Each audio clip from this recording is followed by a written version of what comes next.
Sudah lama sekali Suropati tidak pulang, Bu. Dia sama sekali tidak memikirkan brak dan kelangsungan usahanya. Anak buahnya dibiarkan bekerja sendiri tanpa pengawasannya. Lama-lama bisa kocar-kacir kalau terus dibiarkan seperti itu. Apa dia tidak mikir sampai ke sana? Sebenarnya apa yang anakmu sedang lakukan di Madiun? Tanya Ki Mangun dengan nada jengkel.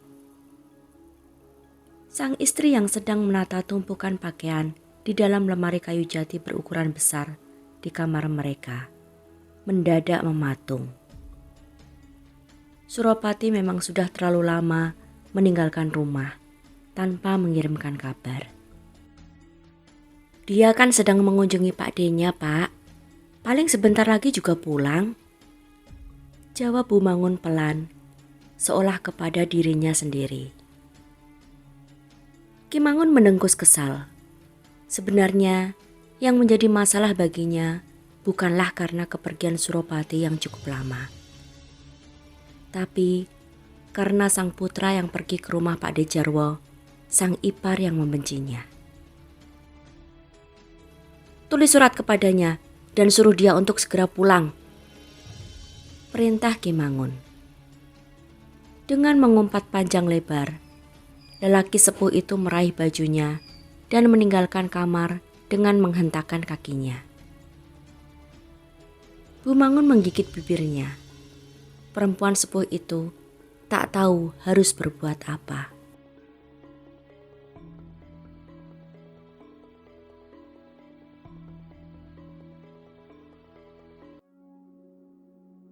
Keesokan harinya, tergopoh-gopoh, Damar berlari ke halaman untuk menyambut kedatangan Suropati. Pemuda itu tersenyum lebar dan dengan sigap membantu menurunkan barang-barang Suropati dari atas dokar. Kok kakak nggak ngabari dulu kalau mau pulang? Tanya Damar. Terus kamu mau apa kalau aku ngabari dulu? Suropati bertanya balik dengan tawa berderai. Damar hanya menanggapinya dengan ikut tertawa. Di mana Ibu Kumar? Tadi sih aku lihat sedang sibuk masak di dapur, Kang. Beliau ndak kemana-mana kok. Baiklah kalau begitu. Tolong bantu aku taruh barang-barang ini ke kamarku ya. Aku akan langsung ke dapur. Oh ya, yang satu keranjang itu isinya jajanan. Tolong kamu bawa ke brak dan bagi-bagikan juga kepada yang lain. Perintah Suropati. Damar tersenyum lebar. Suwon Kang, ujarnya riang sembari menganggukkan kepalanya. Suropati berjalan bersijingkat ke arah dapur agar tak menimbulkan suara. Dilihatnya sang ibu yang sedang berdiri mengiris sayuran di atas meja. Perempuan sepuh itu sama sekali tak menyadari kehadiran sang putra. Jumirah, seorang perempuan yang membantu di rumah itu, sempat melihat kehadiran Suropati. Namun, pemuda itu cepat-cepat memberi isyarat agar Jumirah menutup mulutnya. Perempuan itu pun mengangguk dengan menyembunyikan senyumnya. Suropati memeluk sang ibu dari belakang dan segera disambut dengan pekikan bahagia sang ibu. Kok kamu baru pulang, Tongger? Ibu kangen sekali. Lagi pula kamu itu kebangetan. Kok sampai ndak mau berkirim kabar? Bapakmu sampai menyuruh ibu untuk mengirim surat kepadamu. Gimana keadaan Pak Demu dan keluarganya? Kok kamu sekarang tambah kurus, Tongger? Bu Mangun mencengkeram kedua lengan Suropati dan menelisiknya dari ujung kepala hingga telapak kaki. Pertanyaan bertubi-tubi dan sikap ibunya itu membuat Suropati meringis. Satu-satu toh Bu, jawabnya. Sang ibu tertawa pelan. Jum, tolong buatkan Suropati teh. Nggih, Bu, jawab Jumirah cepat. Ndak usah pakai gula ya, Yu, ujar Suropati cepat. Loh, kok tumben? Biasanya kan kamu suka teh manis panas, Ger, tanya sang ibu keheranan. Aku ndak mau terkena penyakit gula seperti Pak De Jarwo, Bu, jawab Suropati. Lalu meluncurlah ceritanya tentang Pak De Jarwo dan penyakitnya yang membuat kaki lelaki sepuh itu terpaksa harus diamputasi. Sang ibu yang menyimak ceritanya pun tampak terperangah dan menangis sedih. Kok kamu ndak ngabari, Tongger? Kan ibu bisa datang ke sana untuk menjenguk Pak Demu. Kasihan sekali Pak Demu, Ger. Sudah ditinggal mati istrinya, sekarang malah mendapat musibah seperti itu. Gumamnya lirih. Nggih, Bu, namanya juga sudah takdir, ujar Suropati. Lalu siapa yang merawat Pak Demu sekarang? Anak-anaknya masih tinggal di sana kan? Hanya Rini, Bu, Suropati menjawab dengan suara tercekat. Peristiwa malam itu, saat ia bergumul bersama Rini, mendadak terlintas begitu saja di pikirannya. Membuat tenggorokannya tiba-tiba terasa sangat haus. Cepat-cepat ia meraih gelas tehnya dan menghirup isinya. Rini ya? Pasti sudah besar gadis itu sekarang. Apa dia sudah menikah? Belum, Bu, jawab Suropati. Bu Mangun tampak menghitung dalam hati. Oh, seharusnya gadis seusia dia sudah menikah sekarang.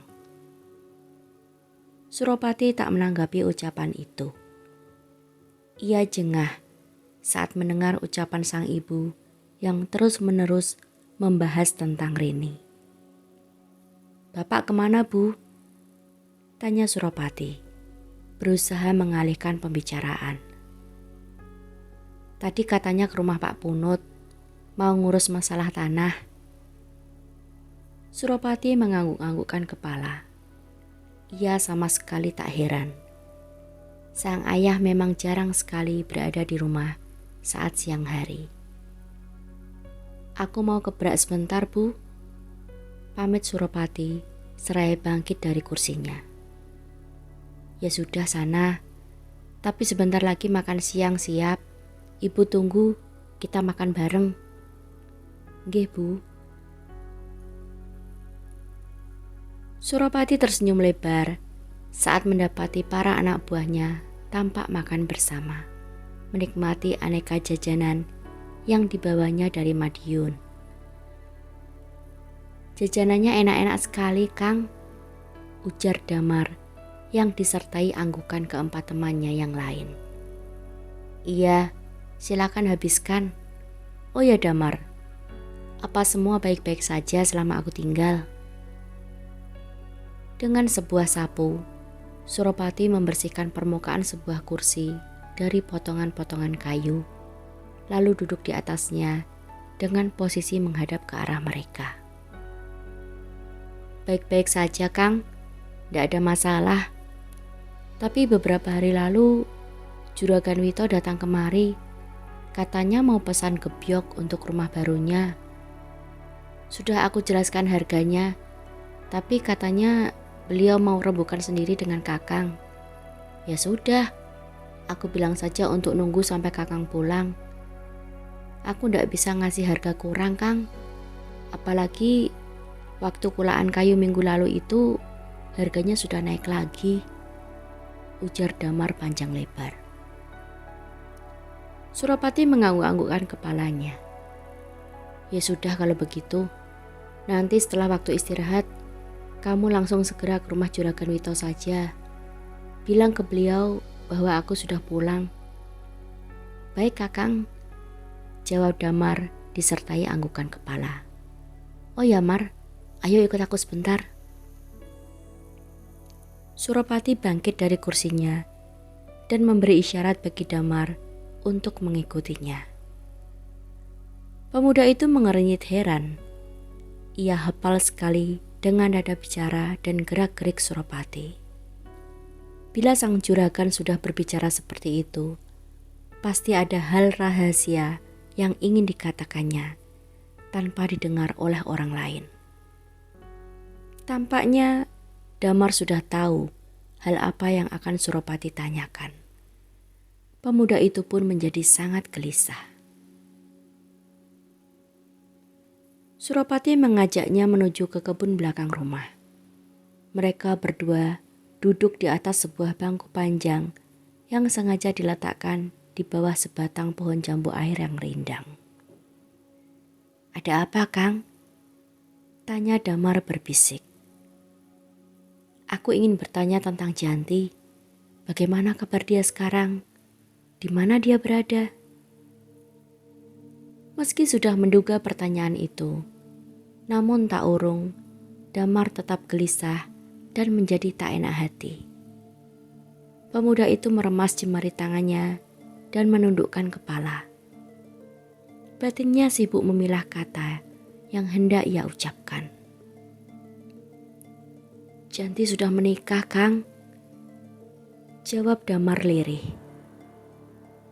Jawaban itu membuat Suropati tersentak kaget. Seketika tubuhnya menjadi tegak, matanya membelalak dan bibirnya pun bergetar. Pemuda itu kehilangan kata-kata untuk beberapa saat. Menikah? Susah payah Suropati mengeja kata itu. Dengan siapa ia menikah? Suara Suropati terdengar parau, penuh kemarahan dan rasa kecewa. Damar yang selalu dianggapnya sebagai seorang adik pun seolah bisa merasakan kepedihan dan sakit hati Suropati. "Dengan Ranto, Kang, kakak iparnya." "Gila, mengapa ia mau menikahi kakak iparnya sendiri?" umpat Suropati penuh amarah. "Atau jangan-jangan sejak dulu ia sudah mencintai lelaki itu?" "Aku ndak yakin kalau Janti memang mencintai Ranto, Kang. Ia seperti tidak bahagia dengan pernikahannya," gumam Damar. Suropati menoleh cepat. "Tidak bahagia? Bagaimana kamu tahu bahwa dia tidak bahagia?" Damar menarik napas sebelum melanjutkan. "Banyak orang yang berpendapat seperti itu, Kang. Apalagi setelah melihat penampilan Janti yang sekarang berubah." "Berubah? Seperti apa dia sekarang?" kejar Suropati yang penasaran. Janti tampak kurus dan kuyu, mungkin karena kelelahan merawat para keponakannya yang sekarang menjadi anak-anaknya itu, Kang. Selain itu, mungkin saja disebabkan oleh kesedihan atas kematian ayahnya. "Tunggu, barusan kau bilang bahwa Ki Jalasetra meninggal?" potong Suropati. "Iya, Kang. Kakang belum tahu."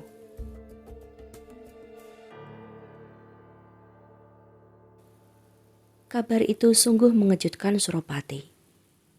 Ia menggeleng-gelengkan kepalanya seolah tak percaya.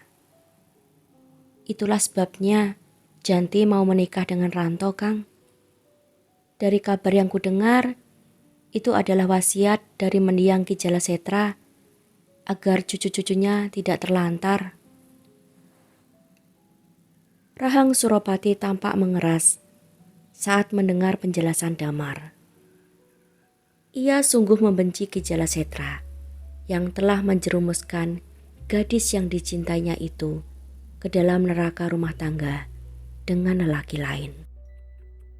"Lelaki tua yang egois," umpat Suropati murka. Kedua telapak tangannya mengepal erat-erat. Damar menundukkan kepala. Belum pernah ia melihat Suropati semurka itu. "Aku ingin menemui Janti." "Jangan, Kang. Dia kan sudah bersuami. Jangan membuat masalah, Kang. Cegah Damar penuh kekhawatiran. Aku tak akan datang sendirian, Mar. Kamu ikut denganku agar tak menjadi fitnah. Damar menatap Suropati dengan cemas. Otaknya sibuk berpikir bagaimana cara menolak ajakan pemuda itu. Ia tak ingin terlibat masalah dengan siapapun. Lagi pula Ki Mangun pasti juga akan memarahinya bila ia menuruti kehendak Suropati. Mungkin alangkah lebih baik kalau Kakang pergi saja dengan Ratmi. Dia kan teman baik Janti.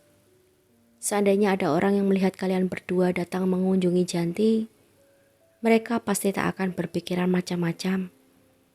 Beda ceritanya kalau kita berdua yang datang ke sana.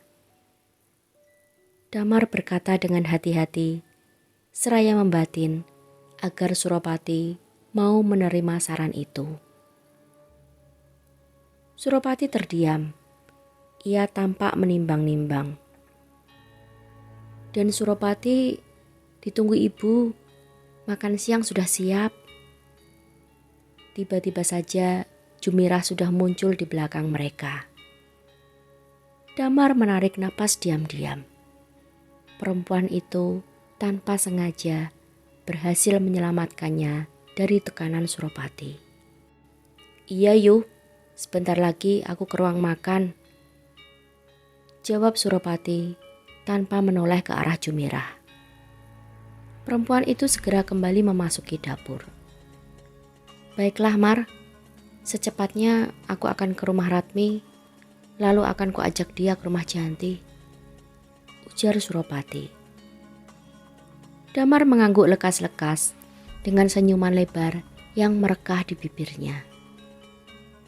Aku mau makan dulu dengan ibuku. Kamu juga sana makan dan istirahat dulu.